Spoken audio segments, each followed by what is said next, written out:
రాజుని ఇలరాణిని కలిపింది కదా సిరి వెన్నెల.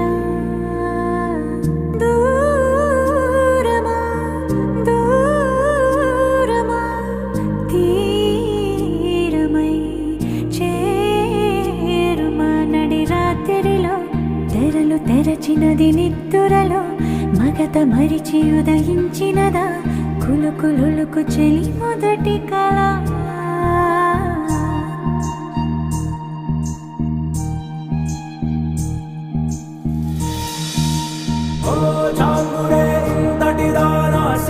అన్నది శారద రాత్రి విలవిలా చలి కన్నుల తన కళలను కనుగొని అచ్చరుగున మురిసి అయ్యహో ఎంతటిది సుందరి ఎవ్వరు